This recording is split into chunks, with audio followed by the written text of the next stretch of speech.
Welcome back to another YouTube video. And since a lot of people have been asking me on YouTube if I speak Hindi or if I can make a video for you guys in Hindi, तो चलो आप लोग के लिए आज हिंदी में एक video बनाते हैं। अगर ये वीडियो अगर अच्छे व्यू आए वीडियो पर और मतलब रिएक्शन अच्छा हो आप लोग का, तो फ्यूचर में और भी आप लोग के लिए हिंदी में वीडियोस बनाएंगे। तो कोशिश कीजिएगा कि वीडियो को सपोर्ट करो कि फ्यूचर में आप लोग के लिए और भी अच्छी अच्छी हिंदी में वीडियोस बनाएं। और अभी हम है हमारे पास 10 वीक्स है ओलंपिया तक, 10 वीक्स। तो बॉडी बहुत अच्छा रिस्पांस कर रही है। जो हम डाइट शुरू किया 6 वीक्स 6 हफ्ते पहले, तो बॉडी रिस्पॉन्ड बहुत अच्छा कर रही है। बाकी जो मैंने रेस्ट लिया था 3-3.5 महीने का, वो मेरे लिए बहुत अच्छा रहा क्योंकि मेरी बॉडी का जो रिस्पॉन्स है वो बिल्कुल फ्रेश है।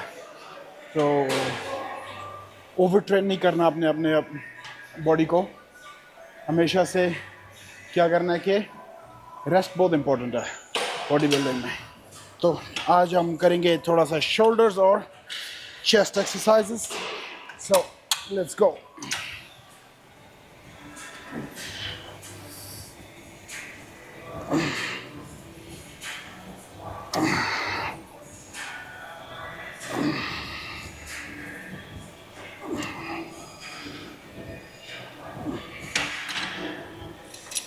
तो ये था वार्म अप। लगाते हैं थोड़ा वेट। अभी कभी ईगो ट्रेनिंग नहीं करनी जिम में, क्योंकि उससे क्या होता है कि इंजरीज होती है आपको बहुत ज़्यादा। तो ईगो ट्रेनिंग करने की कोई ज़रूरत नहीं। आराम से ट्रेनिंग कीजिएगा, जितना वज़न उठा सकते हो उठाओ। किसी को जिम में शो ऑफ करने की ज़रूरत नहीं है। कोई आपको मेडल नहीं देगा जिम में, तो ज़्यादा वज़न उठाने की ज़रूरत नहीं है। और मेरे से बहुत लोग पूछ रहे हैं मतलब ना कि मैं अपना फर्स्ट शो कहाँ से शुरू करूँ, कैसे शुरू करूँ। मेरा रिस्पॉन्स ये है कि आप जब आपको लगे कि आपकी बॉडी रेडी है शो के लिए, तो आप एक कोच के साथ बात करके एक अच्छा सा प्लान बनाइएगा। अगर 6 महीने आपको शो में लगते हैं तो पूरा साल ले लीजिए। जितना ज़्यादा टाइम आपके पास होगा उतना आप इजीली प्रिपेयर कर सकोगे, अच्छे से प्रिपेयर कर सकोगे। क्योंकि फर्स्ट शो आपका मतलब इतना इजी नहीं रहता। और जब आप फर्स्ट शो में अच्छा करोगे तो उससे क्या होगा, आपको मोटिवेशन बहुत आएगा। मैं अपना फर्स्ट शो जीता था, तो जब फर्स्ट शो जीत के मैं घर गया, मैं बोला wow I am good in this.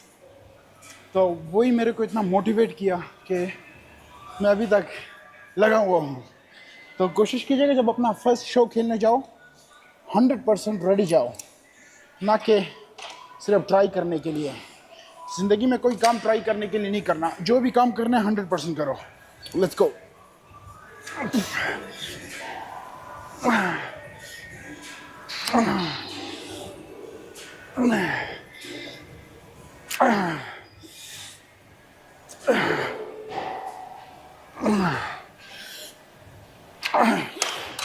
मेरा फोटोग्राफर भी सोच रहा होगा कि ये कौन सी भाषा शुरू कर ली इसने।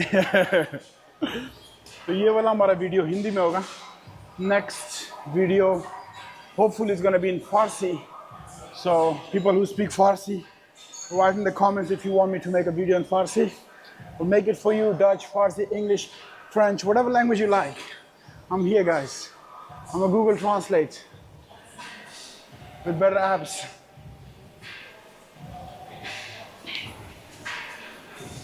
I was saying, my photographer might be thinking like, what language did he start talking now?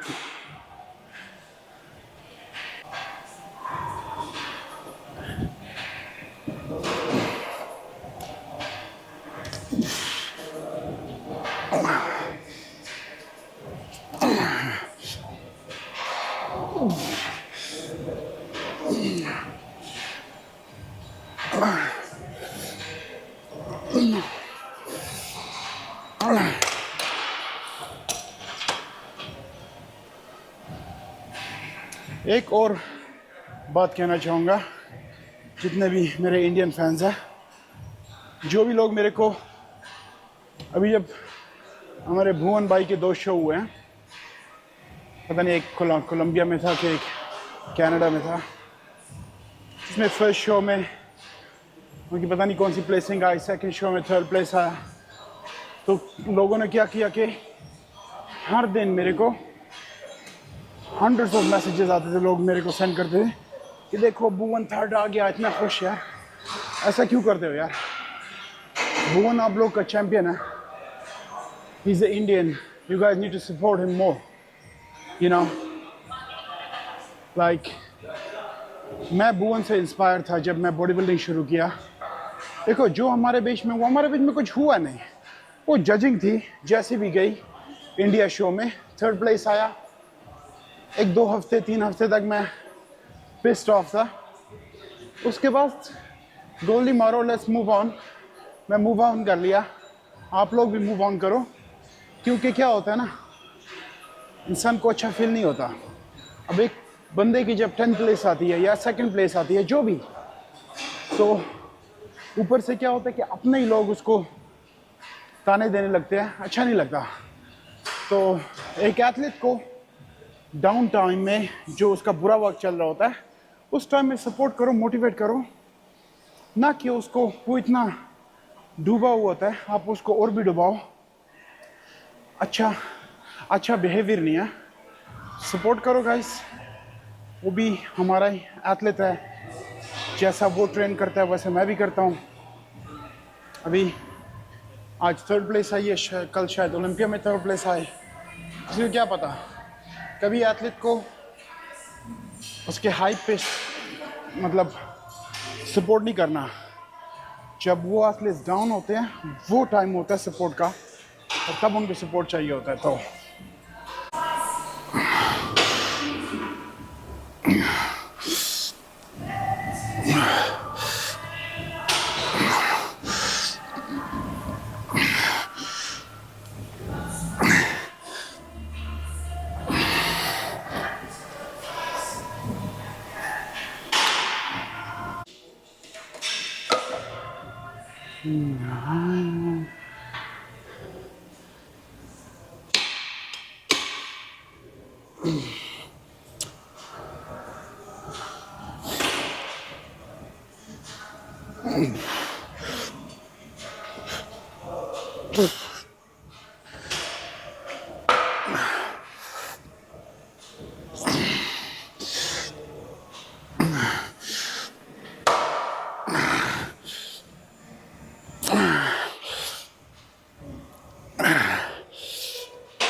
फाड़ के रख देंगे, जैसे इंडियंस बोलते हैं, फाड़ के रख देंगे। फाड़ना नहीं है भाई, हम्बल रहना है। एक एडवाइस आप लोग के लिए, जितने भी इंडियन मेंस फिजिक एथलीट्स हैं, छोटा सा पोजिंग एडवाइस। जब आप इंडिया में कम्पीट करते हो कोई बात नहीं, जैसा मर्जी है कम्पीट करो, पर जब आप इंटरनेशनल स्टेज पे जाते हो तो स्टेज पे ये चीज़ नहीं करना, ये चीज़ ये अच्छा नहीं लगता, ये बहुत एरोगेंस लगता है। कि जब आप स्टेज पे आते हो, आप ऑलरेडी एरोगेंस एटीट्यूड दिखाते हो, तो उससे क्या होता है, वो जज को आपकी शक्ल ही अच्छी नहीं लगती उस वक्त से। तो जब इंटरनेशनल स्टेज पे जाते हो, हम्बल स्माइल करो, हम्बल पोजिंग करो, अच्छा लगता है। एडवाइस है, बुरा नहीं मानना। और इंडिया में कम्पीट करते हो, ये करो, मर्जी है तुम्हारा, उधर अच्छा लगता है क्योंकि क्राउड को वो चीज़ अच्छा लगता है ना। पर जब आप इंटरनेशनली कम्पीट करते हो, ये चीज़ें नहीं करनी, बाल माल जो है वो ब्लॉन्ड और कलर नहीं करना, हम्बल रहना है, क्लीन हम्बल, स्माइल करना है, रिप्रेजेंट करना है अपने लोग के। क्योंकि जैसा आप स्टेज पे जाओगे, मतलब जितना आप एरोगेंट स्टेज पे जाओगे, क्योंकि आप अपने कंट्री के रिप्रेजेंट कर रहे हो, तो लोगों को आपके कंट्री से वो उम्मीद होगी, मतलब आप वो इमेज दिखाते हो अपनी कंट्री का। तो जितना आप हम्बल जाते हो, जितना आप नाइस एटीट्यूड से जाते हो, तो उतना लोगों को बोलते हैं यार ये इंडियन है, पाकिस्तानी है, अफगानी है, जो भी है, कितने नाइस लोग हैं, कितना अच्छा हम्बल इंसान है, तो बंदा अच्छा लगता है।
Flat.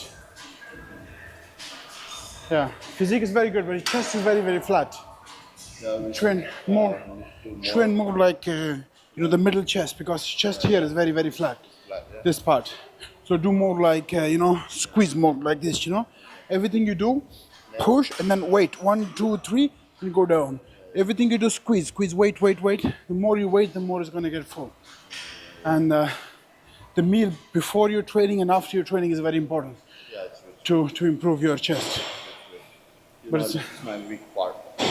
No, it's not. It's not. This part is okay. It's the middle chest. It's the middle chest. Yeah, it's the middle chest. So do everything you like chest press, but like you press, go very heavy. Press, squeeze, and then go slowly back. My chest was also my weak point, but you need to everything you do have a squeeze. Also, just like pose. Squeeze. The heavier you go, the better. Yeah. Heavy. Train heavy, bro.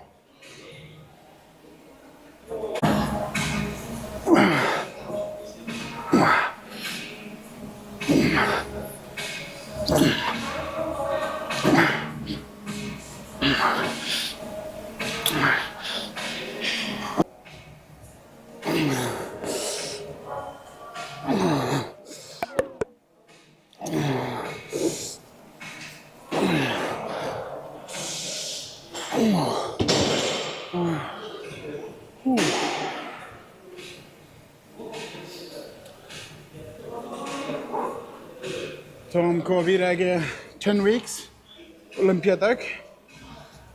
4 हफ्ते और बाली में रहेंगे, उसके बाद जाएंगे Dubai, I think for a week, 1 हफ्ते के लिए दुबई जाएंगे। दुबई के बाद जाएंगे न्यूयॉर्क, 2 हफ्ते न्यूयॉर्क में रहेंगे। न्यूयॉर्क के बाद जाएंगे लास वेगास। तो पूरा जो मेरा प्रेप है वो ट्रैवल में निकल जाएगा, क्योंकि मेरे क्या होता है एक जगह में मेरे से बैठा नहीं जाता। पूरा लाइफ ऐसा चलते चलते निकल गया मेरा, क्योंकि जब मैं 13 साल का था, मैं अफ़गानिस्तान से निकला, 3-4 साल तो 4 साल तो रास्ते में लग गए। तो वही आदत अभी तक है, एक जगह पे मेरे से बैठा नहीं जाता और रहा नहीं जाता। तो हमेशा से क्या करता हूँ, जब मैं मूव करता हूँ तो मेरे को ऐसा एंटरटेन सा लगता है ना, टाइम भी जल्दी पास होता है। तो इसीलिए बाली में हूँ, फिर जाऊँगा इधर उधर, फिर टाइम भी अच्छा निकलेगा। अब मेरा वाइफ भी इंजॉय कर रही है। उसके मुफ्त में मज़े हैं।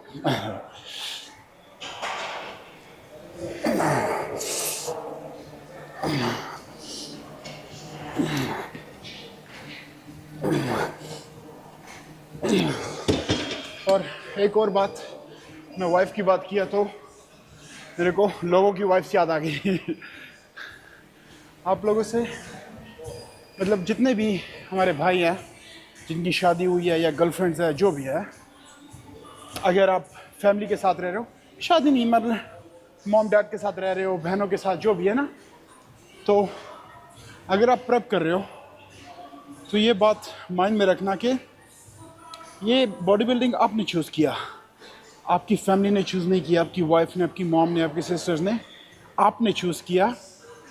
तो जब हार्ड टाइम आता तो आप खुद ही मतलब हैंडल करो, फैमिली पे प्रेशर नहीं डालना, वाइफ पे प्रेशर नहीं डालना, क्योंकि जब आप ड्रग्स लेते हो, जितना आप हार्मोन्स लेते हो, आपका एंगर इश्यूज आता है सब कुछ।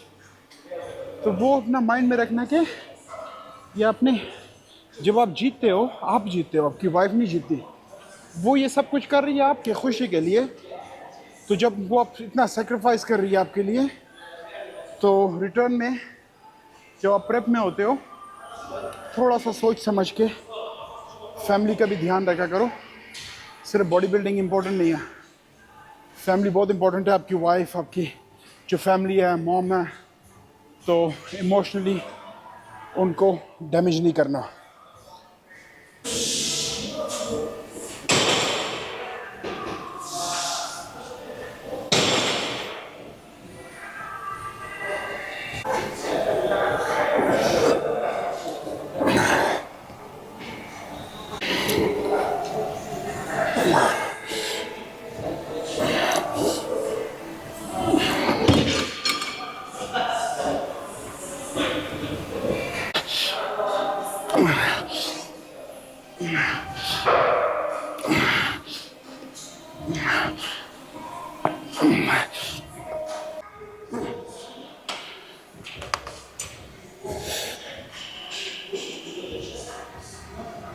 One more time. That song, bro. One more time from Afghanistan.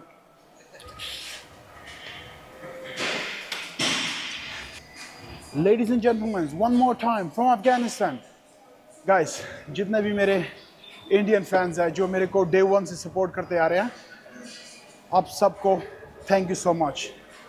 मैं आप सबको थैंक यू बोलना चाहता हूँ, क्योंकि मेरे को उस वक्त मेरे अफगान फैन थे ही नहीं जब मेरे इंडियन फैंस थे। तो डे वन से मेरे को बहुत ज़्यादा सपोर्ट किया आप लोगों ने, थैंक यू।